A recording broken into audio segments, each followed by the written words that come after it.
Meet Uncle Sam. He has a lot of bills to pay. Almost $4 trillion worth every year. Uncle Sam's income is a little over $2 trillion per year. To make up the difference, the deficit, he does what most Americans do. He borrows money.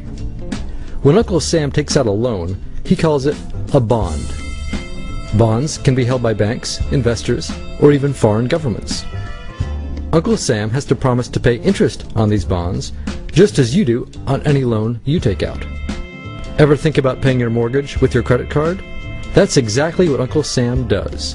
He takes out new loans, new bonds, so that he can make payments on the old ones. All those loans, and especially all that interest, adds up. Right now, Uncle Sam owes about $14 trillion. To put that in perspective, 14 trillion is about the same as the national GDP, the total value of all the goods and services produced by the American economy in an entire year. It's such a huge amount of money that Uncle Sam is starting to run out of people to borrow from, and he's having trouble just paying the interest on his loans. The obvious solution would be to either cut spending or increase taxes. But if he cuts spending, the people that he's spending money on would complain that they don't have money to spend, and that he was hurting the economy. If he tried to raise taxes enough to close this gap, not only would people definitely have less money to spend, he'd probably have riots on his hands. So Uncle Sam chooses the easy way to make money. Just make it. He calls up the Federal Reserve, which is our central bank, and, like magic, dollars are created and deposited in banks all around America. The problem is that the more of something there is, the less it's worth. Same goes for the US dollar. The more dollars there are, the less each one will buy. That's why commodities like gasoline, food, and gold become more expensive when Uncle Sam does his money-making magic. The commodities aren't really worth more. Your money is just worth less. That's called inflation. Remember the foreign governments that lent money to Uncle Sam? When they lent money to the American government, something interesting happened. It made the U.S. look richer, and their countries look poorer. When a country looks poor compared to America, $1 of our money buys a lot of their money, so they can pay their workers only a few pennies a day.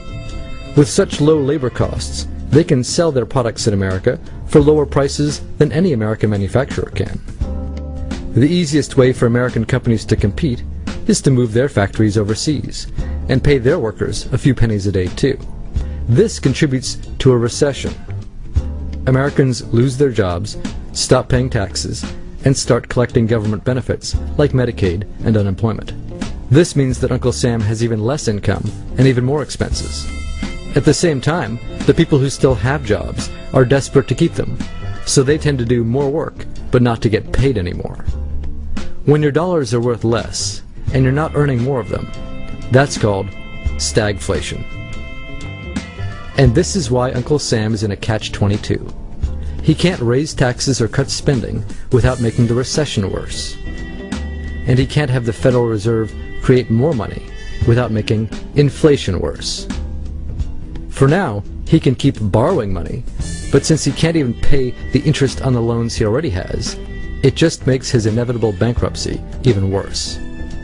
Whether it's in 2 months or 2 years, the day will come when Uncle Sam can no longer pay his bills. When that happens, the banks, investors, and foreign governments who are counting on that money won't be able to pay their bills.